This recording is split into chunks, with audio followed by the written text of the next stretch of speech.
안녕하세요. 블록사입니다. 자, 미국의 3대 지수가 모두 다시 한번 상승을 하면서 정고점이죠. 사상 최고치를 다시 경신할 수 있을지 기대가 되고 궁금해지기도 합니다.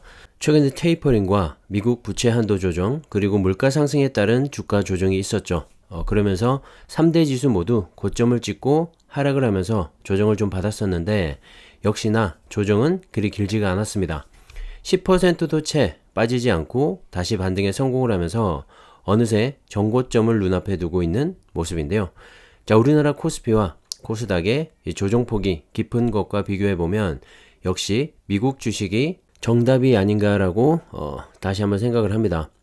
자, 다우 지수는 1.07% 상승, S&P 500 지수는 0.75% 상승, 그리고 나스닥 지수도 0.47% 상승을 했는데요.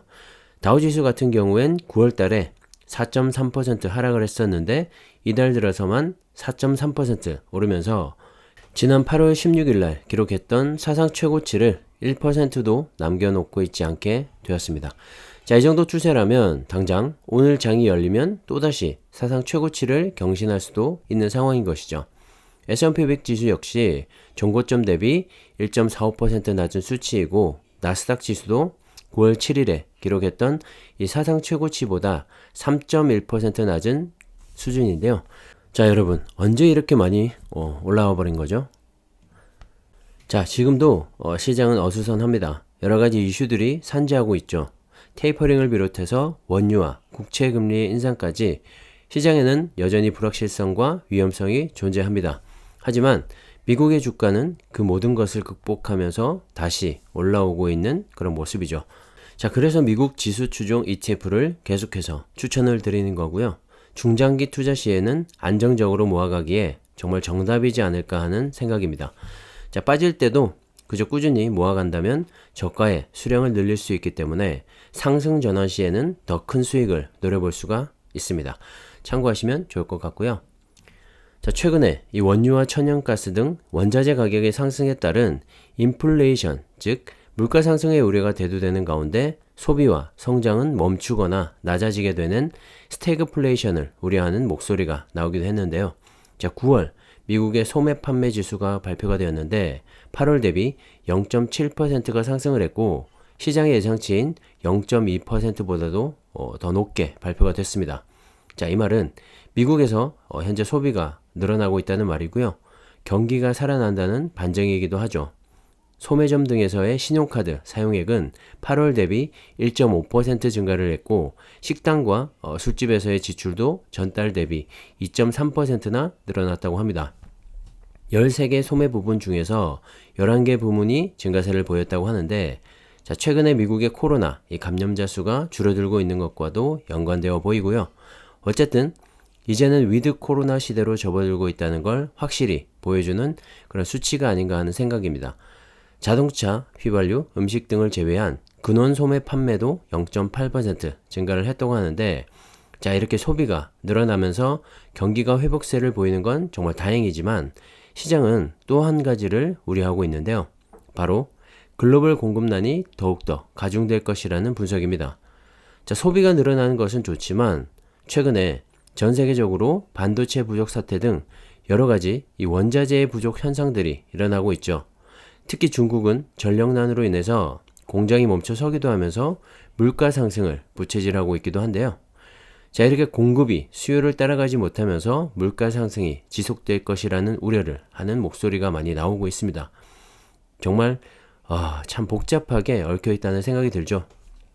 경제를 이루고 있는 모든 톱니바퀴가 어느 하나 모나지 않고 잘 맞물려서 돌아가야 한다는 생각을 다시 한번 들게 하는 대목인 것 같습니다.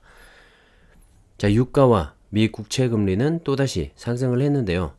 이제는 유가와 금리 상승도 미국의 주가 상승을 막지 못하는 모습인 것 같습니다. 자, 물가 상승이 이 주가 상승의 발목을 잡지 못한다는 말이기도 하죠. 자, 유럽 중앙은행 총재는 물가 상승세는 여전히 일시적이라는 스탠스를 유지하기도 했는데요. 미 연준 파월 의장과도 같은 생각인 거죠. 일시적 물가 상승으로 테이퍼링 등을 논의하고 실행할 수는 있지만 금리 인상까지는 아직까지 먼 이야기다라는 기조인 것 같은데 자, 시장에 내성이 쌓이고 있다는 느낌이 듭니다. 자, 그러면서 주가는 다시 한번 달려가고 있죠. 아직까지 이 상승세가 꺾이려면 멀었다는 말인 것 같고요. 이런 상승세를 뒷받침하고 있는 건 최근에 기업들의 실적입니다. 최근에 은행주들이 실적 발표를 먼저 하고 있는데 JP모건과 시티그룹 그리고 뱅크 오브 아메리카의 실적 발표에 이어서 골드만삭스도 시장 예상치를 웃도는 그런 실적을 발표하면서 4% 이상 급등을 보여줬습니다. 자, 온라인 증권사죠. 찰스 슈왑과 알루미늄 제조사인 알코아의 실적도 예상치를 뛰어넘는 등 전반적으로 모든 기업들의 3분기 실적이 좋게 발표가 되면서 주가 상승을 이끌고 있는 것 같고요. 이번 주는 또 넷플릭스의 실적 발표도 있는데 최근에 오징어 게임이 정말 대박이 났죠. 저도 재밌게 봤는데요. 자, 코로나로 인해서 외출을 하지 못하고 집안에서 전 세계 영화나 드라마 등을 즐기면서 이 넷플릭스의 주가도 최근에 급등을 보여줬었는데 자, 이제는 정말 이렇게 굳혀지는 모습인 것 같습니다. 자, 이번에도 실적은 좋게 나올 것 같고요. 앞으로 나머지 빅테크 기업들의 실적 발표도 기다리고 있어서 역시나 호실적을 예상하고 있죠. 그렇기 때문에 앞으로의 주가는 정고점을 돌파하고 계속해서 우상향에 나가지 않을까 하는 생각을 해봅니다. 자, 역시 미국 주식은 실적이 깡패라는 말이 정말 맞는 것 같고요. 실적이 좋으면 주식은 상승한다라는 이론이 명확해서 정말 투자할 맛이 나는 것 같습니다. 자, 2차전지 관련해서는 오늘 좋은 소식이 하나 떴죠. LG 에너지 솔루션이 세계 4위의 자동차 그룹인 스텔란티스와 전기차 배터리 합작 법인을 설립하기로 했습니다. 자, 스텔란티스는 삼성 SDI와도 합작설이 나오고 있는데 그에 앞서서 LG 에너지 솔루션과 함께하는 이 합작법인 발표가 먼저 나오게 됐네요. 참 우리나라 배터리 기업들의 기술력이 정말 인정받아서 너무 좋고요. 앞으로 이 관련 기업들의 주가 상승을 기대해 볼 수 있을 것 같습니다. 연간 40기가와트시 생산 능력을 갖춘 공장을 세울 예정이라고 하는데 내년 2분기 착공해서 2024년 1분기에 생산을 시작할 계획이라고 합니다. 자, 스텔란티스가 좀 낯설 수도 있는데요. 지난 1월에 피아트 크라이슬러와 푸조 시트로eng이 합병한 회사로 피아트, 마세라티, 크라이슬러, 지프, 다찌, 푸조, 시트로eng, 오펠 등 14개 브랜드를 보유하고 있는 글로벌 4위의 완성차 그룹입니다. 자, LG 에너지 솔루션은 최근에 GM과의 배터리 화재 이슈로 좀 좋지 못했죠. 그런데 스텔란티스와의 합작으로 다시 한번 이 기술력과 성장성까지 인정받은 셈이 되어서 앞으로 주목해서 지켜봐야 할 것 같습니다. 자, LG 에너지 솔루션은 CATL에 이은 현재 글로벌 2위의 배터리 공급 업체죠. 그동안 이 북미 지역에 최초로 배터리 공장을 설립해서 운영하는 등 기술력뿐만 아니라 양산 능력도 키워오고 있었는데요. 이번에 스텔란티스와의 합작법인 40기가와트시와 GM과의 합작법인 1공장 35기가와트시 그리고 2공장 35기가와트시 그리고 독자적인 신규 추가 투자를 통해서 2025년까지 북미 지역에서만 150기가와트시의 이 배터리 생산 능력을 확보하게 됐습니다. 특히 이번 투자로 한국, 북미, 중국, 폴란드, 인도네시아로 이어지는 업계 최다인 글로벌 5각 이 생산 체제를 통해서 총 9개의 생산 공장을 구축하게 되면서 글로벌 시장 선두로 나설 기반을 마련하게 됐는데요. 자, 과연 앞으로 CATL을 누르고 정말 글로벌 1위로 다시 올라설 수 있을지도 기대하면서 지켜봐야 할 것 같습니다. 자, LG 에너지 솔루션, SK온 등 삼성 SDI도 마찬가지고요. 이렇게 배터리 셀 업체들이 잘 나가게 되면 그 셀 업체뿐만 아니라 2차전지, 이 소재 부품 기업들도 눈여겨볼 필요가 있을 것 같은데요.